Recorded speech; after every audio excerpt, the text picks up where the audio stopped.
And so in this particular situation, we don't know who we're interacting with, and we don't know what that confrontation is going to look like.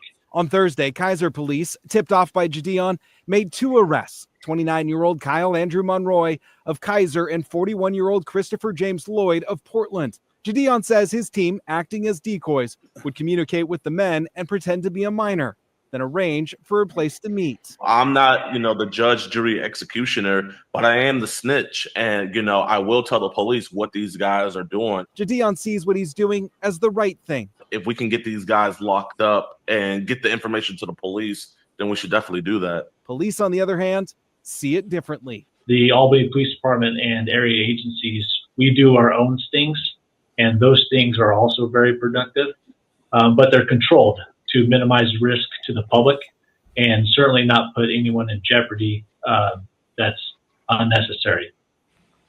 Police say if you want to report a crime against children, to contact cybertipline.org or call 1-800. So, wow. So they didn't get in trouble. They're just being denounced for what they're doing.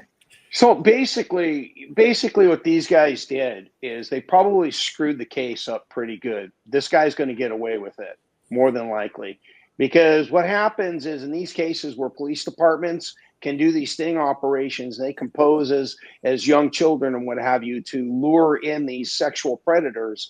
But there's a whole process that has to be done. There's a playbook that has to be followed. This YouTuber, I get the fact that he wants to go out and get the bad guys, don't we all? But the thing is, he's not trained in that. There's no way the DA is going to look at that and go, they're not going to file on that. The guy was arrested, but I don't know if you caught it. He was arrested on some warrants. They didn't arrest him for anything else because there was no real investigation. You can't just, if you're going to dupe phone calls and you're going to do wire taps and all that kind of stuff, there's a whole procedure you have to follow. This guy's in California, you can't secretly record someone audio without you can't do it. And especially on the phone, that's wiretapping. Two-party and it's got to be two-party consent. The only time you can do it, and this is where law enforcement can do it, is if you are directed by the law enforcement to do it. So let's say, Steve, if you were the investigator and you're having me record a conversation with somebody, I'm not a cop, you could direct me, okay, Mark, we're going to tell you, we're going to be monitoring the phone call. You can record it, have the conversation. That's kind of like how the Omar, the city councilman was, I think, caught, right? They got the victim to call him, pretext phone call, right?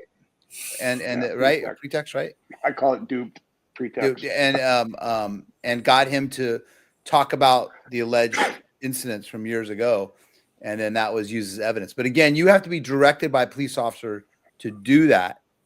And that happens a lot, in these cases. So yeah, I understand the point. Their YouTube channel, they found their angle. But that's a dangerous They found a niche and they thought, ooh, this is really cool. But really what they're doing is when they do that, they're just notifying these guys are going to be a lot more careful next time. And now the guy's going to be released into the community and just that much smarter now. Yeah. But imagine if the guy has a family and all this other stuff going on and they're like, what? He did what? Imagine that, right? It's like he has a gun and he decides to shoot him. Yeah. I'm not saying the YouTuber did anything that was I know he thinks he's doing the right thing and he found a way to get viewers and he got a niche in there, but the thing is that you can't be vigilante. You can't. It's not going to work. No, that's all he did was